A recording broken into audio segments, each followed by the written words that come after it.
పార్వతీపురంలో గిరి ప్రతిభ ఉచిత డిఎస్సి కోచింగ్ను రాష్ట్ర మహిళా శిశు సంక్షేమ శాఖ మరియు గిరిజన సంక్షేమ శాఖ మంత్రి గుమ్మిడి సంధ్యారాణి సోమవారం ప్రారంభించారు. పార్వతీపురంలో ఐటీడీ ఆధ్వర్యంలో ఉచిత డిఎస్సి కోచింగ్ను గిరిజన విద్యార్థులకు గిరిజన సామాజిక భవనంలో ప్రారంభించారు. ఉచిత కోచింగ్ 2 నెలల పాటు కొనసాగుతుంది. ఈ సందర్భంగా మంత్రి మాట్లాడుతూ రాష్ట్రంలో మొట్టమొదటిసారిగా పార్వతీపురం, మన్యం జిల్లాలో ఏర్పాటు చేయడం జరిగిందని అన్నారు.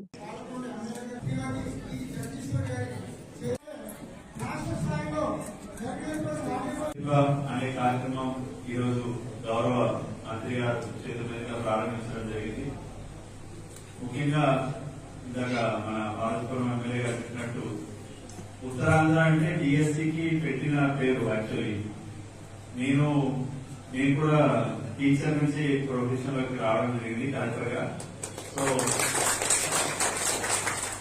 నేను టీటీసీ చేశాను మోమూరు, రాజమండ్రిలో. అందులో 150 మంది ఉంటే ఇంచుమించు 100 మంది శ్రీకాకుళం, విజయనగరం నుంచి వచ్చిన వాళ్ళు అందరూ కూడా. ఇక్కడికి నాకు చాలా మంది ఉపాధ్యాయ మిత్రులు కూడా ఉన్నారు. ఇలాగా ఎమ్మెల్యే గారు చెప్పినట్టు ఐఏఎస్ కన్నా డిఎస్సి రాలేదా అని అడిగేవారు. ఐఏఎస్ వచ్చింది అంటే డిఎస్సి అంటే అంత ప్రామినెన్స్ ఉంటుంది ఈ ప్రాంతంలో. అయితే నేను డిగ్రీ అయిన వెంటనే నేను కూడా డిఎస్సి రాశాను. ఏప్రిల్ 10th నా ఎగ్జామ్ అయింది. April 19th DSC. So 9 days మాత్రమే ఉంది నాకు చదువుకోవడానికి. దానికి ముందు నేను కొంచెం ప్రిపేర్ అయ్యాను. So I got below 100 rank actually ఆ రోజు డిఎస్సిలో. సో ఒకటే చెప్తాను, కోచింగ్ అనేది ఇక్కడ ఉచిత శిక్షణ అనేది మీకు ఇవ్వడం జరుగుతుంది, భోజనం పెట్టడం జరుగుతుంది, మెటీరియల్ కూడా ఇవ్వడం జరుగుతుంది.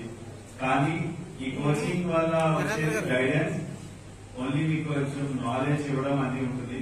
But your own hard work matters a lot. So 80% మీకు కష్టం ఉండాలి. ఎందుకంటే బయట చాలా కాంపిటీషన్ ఉంది, చాలా కష్టంగా చాలా మంది కష్టపడి చదువుతారు. ఎన్నో నుంచో మన రాష్ట్ర ప్రభుత్వం, మన గౌరవ ముఖ్యమంత్రి గారు డిఎస్సి అనౌన్స్ చేసినప్పటి నుంచి కూడా చాలా మంది విద్యార్థులు ప్రిపేర్ అవుతూ ఉన్నారు. సో మన ఉత్తరాంధ్ర ప్రతిభ, గిరి ప్రతిభను చూపించాల్సిన టైం వచ్చింది. సో ఇవాళ నుంచి నిరాటంకంగా ఈ క్లాసెస్ జరుగుతాయి. అండ్ నేను కూడా అప్పుడప్పుడు వచ్చి క్లాసెస్ తీసుకుంటాను. అండ్ మధ్య మధ్యలో వచ్చి చూస్తూ ఉంటాను కూడా టీచర్స్ ఎలా చెప్తున్నారు.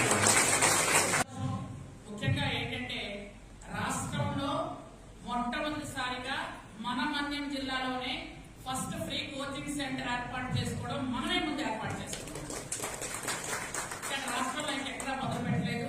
ఎందుకంటే రాష్ట్రంలో మొదలు పెడుతున్నారు, కానీ మన ఐటీడీఏలో ముందుగా మనం మొదలు పెడితే బాగుంటుంది అని కలెక్టర్ గారితో, పీఓ గారితో మనం డిస్కస్ చేసుకోవడం జరిగింది.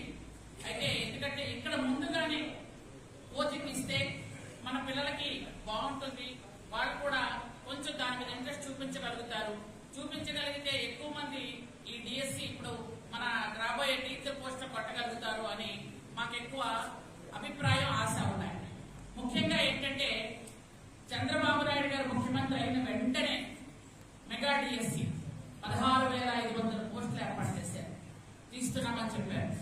అయితే వాటికి ఏంటంటే ఈ 16,500 పోస్టులు కొట్టడానికి చాలా మంది వేల కొద్ది, లక్షల కొద్ది విద్యార్థులు కాబోయే టీచర్లు రెడీగా ఉన్నారు. అయితే దీనిలో ఏంటంటే మనది చాలా చిన్న జిల్లా, మీ అందరికీ తెలుసు.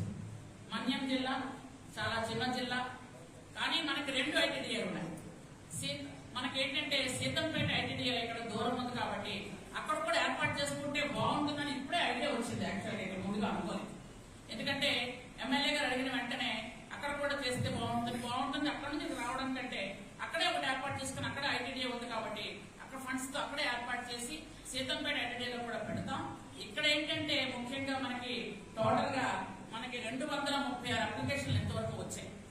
మాకు ఫ్రీగా కోచింగ్ కావాలి అని ఇప్పటిదాకా.